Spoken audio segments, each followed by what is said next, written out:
Hi guys, and welcome back to Love English. I'm Leila, and today I have a marathon of a lesson for you guys. I'm going to be going through over 100 phrases in English. These phrases are commonly used, often, of course, in conversation, but I will also be using natural English pronunciation.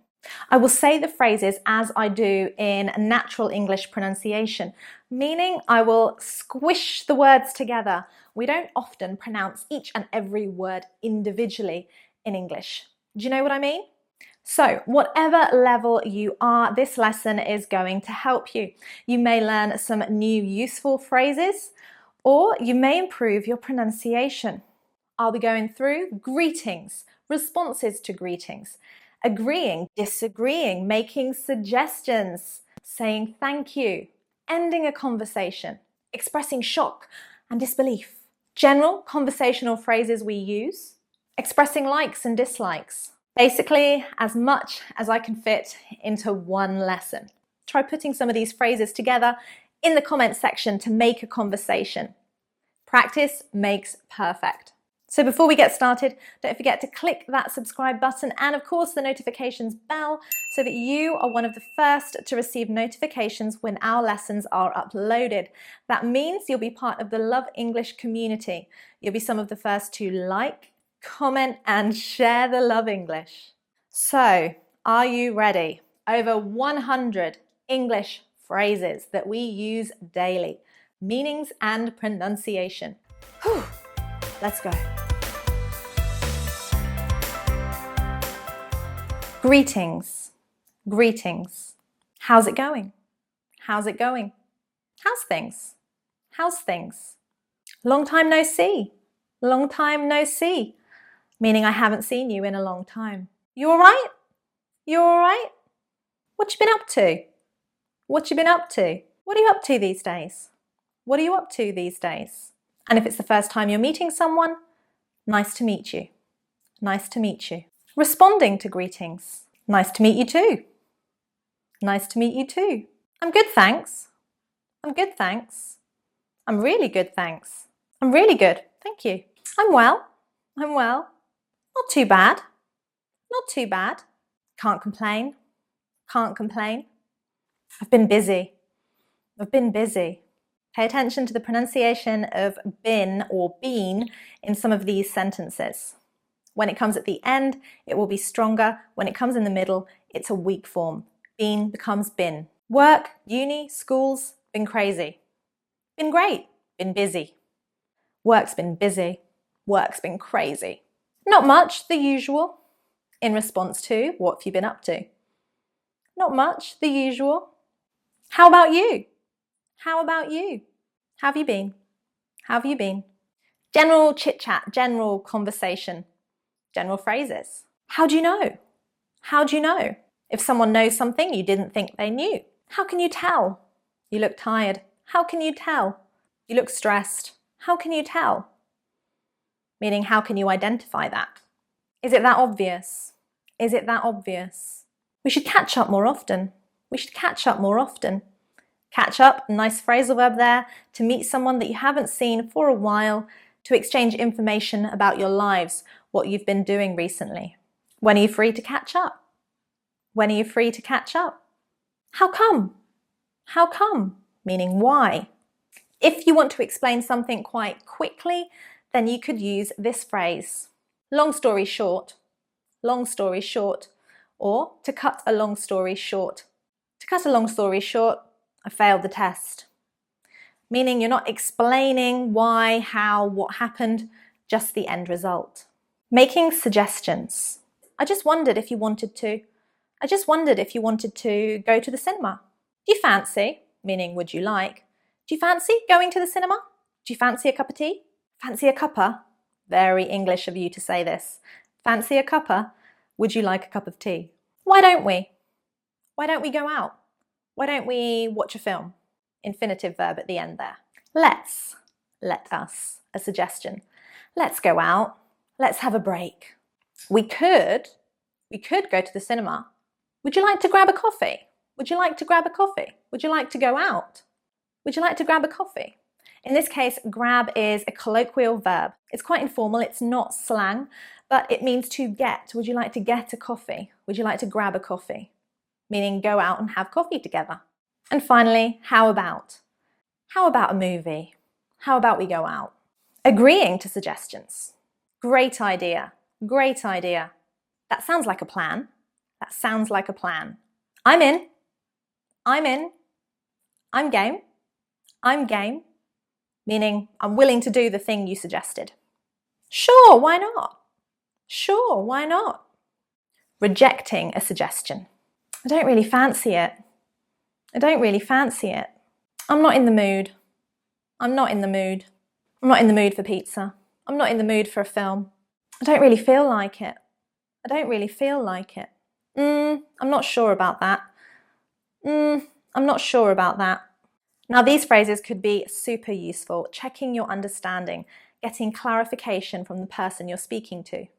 I don't understand. Sorry, I don't understand. I didn't catch that. I didn't catch that. Sorry, what was that? Sorry, what was that? Come again? Come again? I'm sorry, I didn't catch you. I'm sorry, I didn't catch you. I didn't catch the last word. I didn't catch the last word. Sorry, I wasn't listening. I was distracted. Sorry, I wasn't listening. I was distracted. Sorry, I didn't follow you. Sorry, I didn't follow you. Showing you understand. Oh, now I get you. Oh, now I get you. I see what you're saying. I see what you're saying. Oh, that explains it. Oh, that explains it. I'm with you. I'm with you. Adding emphasis to a point. Little bit of grammar here. The thing that I hate the most about studying English. The thing that I hate the most about studying English is the spelling. Using the thing that plus a verb phrase and is, explaining the thing that annoys you, that stresses you out, that makes you go crazy, that you love, is a way of emphasizing something you're saying. As well, we can also add do, does, or did to a present simple or past simple sentence to add emphasis. I did lock the door. I did hear you. I do understand. I do understand. Adding emphasis. Making a request. You couldn't just help me, could you? You couldn't just close the door, could you? You couldn't just close the door, could you? You can add a question tag on the end there as well. Would you mind? Would you mind helping? Would you mind helping? Gerund after would you mind. Saying no. I'd love to, but think of something quick. I'd love to, but I'm a bit busy this week. Sorry, I've already got plans. Sorry, I've already got plans to go to the cinema. Changing the topic in a conversation. Anyway, did you hear about? Using anyway can help you change the topic, direct it to a more interesting area. By the way, did you see that film last night? On a different note. Again, changing the subject. On another note, did you watch the news last night? That's a little bit more advanced. Disinterest or a lack of concern. Basically, don't panic. Don't worry. Don't worry. No worries. Don't worry. No worries. I'm not bothered. I'm not bothered. I couldn't care less. I couldn't care less. Be careful, that is quite rude if used in the wrong way. Telling someone you couldn't care less about something they've said or done will sound very, very rude. It's not an issue. It's not an issue. It's not a problem. It's not a problem. Or it's not a worry. It's not a worry. Oh, never mind. Oh, never mind. It doesn't matter. It doesn't matter. Expressing shock or disbelief. You're kidding me. You're kidding me. To kid means that you're joking, but in this case, we're saying we don't believe it. Are you joking? We know it's not a joke. Are you kidding me? I don't believe it. I don't believe it. I can't believe it. I can't believe it. Are you pulling my leg? Are you pulling my leg? You're not actually pulling someone's leg, but it's an expression in English that means, are you serious or are you joking? Are you pulling my leg? Stop pulling my leg. Really? Here's an advanced one for you, and it's a great word. I'm flabbergasted. I'm flabbergasted. This is probably less commonly used, but try using it with your English teacher or a native speaking friend. They will be very amused. It's perfectly polite. It's a little bit more posh slang kind of thing. I'm flabbergasted. You've got to be kidding me. You've got to be kidding me. Similar to you're kidding me. You're kidding me. You've got to be kidding me. Whew. General phrases. Don't take it to heart. Don't take it to heart. Meaning don't be so sensitive. Don't take it too personally. That's a good one. That's a good one. Meaning that's a good joke. You make a funny point. Fingers crossed. Fingers crossed. Meaning good luck. Let's hope for the best. Where were we? Where were we? A nice phrase if you get interrupted in your conversation and you want to get back to what you were discussing. What were you talking about before the interruption? Sorry to bother you. Sorry to bother you. Usually interrupting an action. Sorry to interrupt. Sorry to interrupt. Again, interrupting, but normally a conversation. Sorry to interrupt you. These things happen. Don't worry. These things happen. It's not the end of the world. It's not the end of the world. These expressions are really good for giving advice or calming someone down if they're a bit stressed. It's not the end of the world if you didn't pass your exam. Good for you. Good for you. Meaning I'm happy that something good has happened to you. You deserve it. Expressing likes or dislikes. Keen on, a nice phrasal verb here. I'm not keen on tennis. I'm not keen on tennis. I'm not really fond of tennis. Or I'm fond of tennis. Obviously, adding the not in these sentences makes them negative or positive. Fond is a more formal way of saying like. I absolutely love this. I absolutely love tennis. I absolutely hate tennis. I despise it. Giving your opinion. If I'm being totally honest, I really think, don't get me wrong, this is a nice way of checking that someone doesn't misunderstand you. If you ask me, I think. The way I see it, from my point of view, agreeing. That's so true. I completely agree with you. You're totally right. I feel the same. I feel exactly the same way as you. Disagreeing. Be careful not to say, I disagree. Sounds a bit strong. I see your point, but I can't agree with you there. Sorry, I really don't agree. Using agree and a negative verb is a much softer way of saying, I disagree. You're wrong. Apologizing. I'm so sorry. I'm really sorry. I'd like to apologize. That was wrong of me. Please accept my sincerest apologies. This is a more formal phrase, usually written rather than spoken, saying thank you. It's very kind of you. That's very kind of you. Thank you anyway. If you use anyway at the end, it means they couldn't help you, but they tried.